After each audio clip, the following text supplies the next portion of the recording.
Hello friends, तो आज हम पढ़ेंगे advanced web programming practical number 2 B का 3 that is constructor overloading. Constructor overloading ये हमारा वीडियो नंबर 19 है, तो इसको आप जरूर रेफर कीजिए।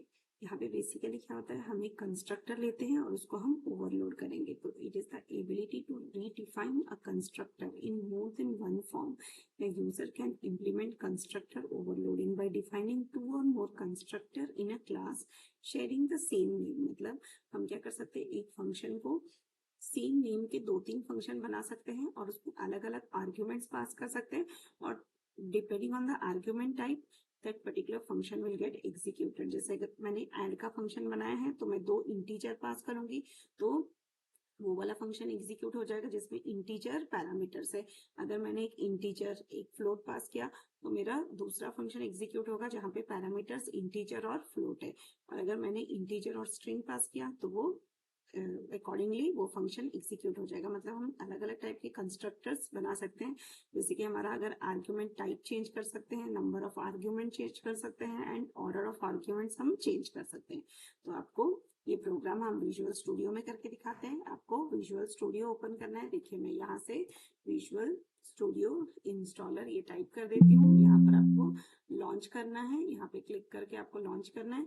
तो जैसे आप लॉन्च करोगे तो ये आपको स्क्रीन मिल जाएगा। यहाँ पर आपको फाइल न्यू प्रोजेक्ट पे क्लिक करना है।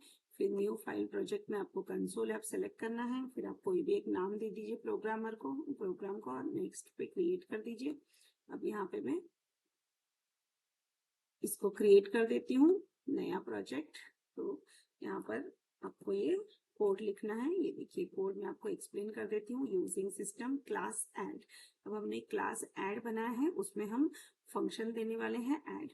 तो यहाँ पे मैंने दो इंटीजर डिक्लेयर कर दिए, INT x, y। डबल हमने डिक्लेयर कर दिया फ्लोट और स्ट्रिंग।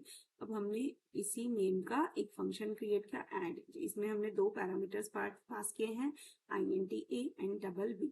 अब आपको क्या करना है, x equal to a and float जो हमारा डबल था that is equal to b। तो ये हमारा एक कंस्ट्रक्टर हो गया। फिर हम दूसरा कंस्ट्रक्टर डिक्लेयर करेंगे। यहाँ पे हम एक इंटीजर और दूसरा हम स्ट्रिंग पास करेंगे। तो ये देखिए, ये मैंने इंटीजर पास कर दिया। तो a इज इंटीजर टाइप, वो हमने y में स्टोर कर दिया।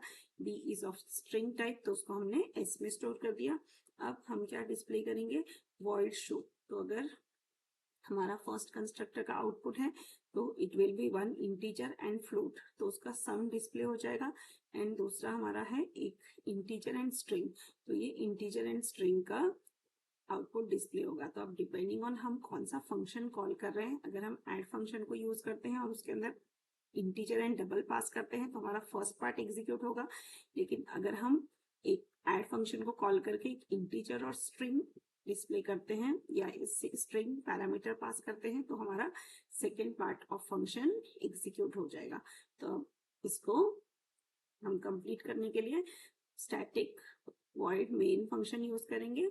तो यहाँ पे हमने पहले क्लास हमने डाल दिया क्लास का नाम दैट इज कंस्ट्रक्टर ओवरलोडिंग। फिर स्टैटिक वॉइड मेन, यहाँ पे डाल देते हैं add g equal to new add 50,73.6। मतलब हमने एक इंटीजर और एक फ्लोटिंग पॉइंट वैल्यू पास की है। तो हमारा first part of constructor execute हो जाएगा। जब हम g डॉट शो लिखेंगे तो वो फर्स्ट का आउटपुट देगा।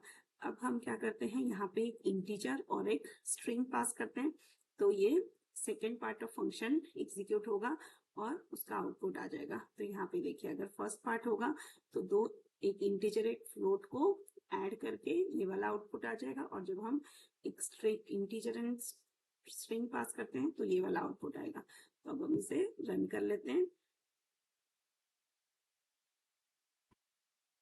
ये देखिए, फर्स्ट इसमें हमारा इंटीजर और फ्लोट का सम आ गया 123.6, और सेकेंड में हमारा स्ट्रिंग और इंटीजर ये दोनों कंबाइन हो गया। तो आंसर आ गया है द रोल नंबर इज 73।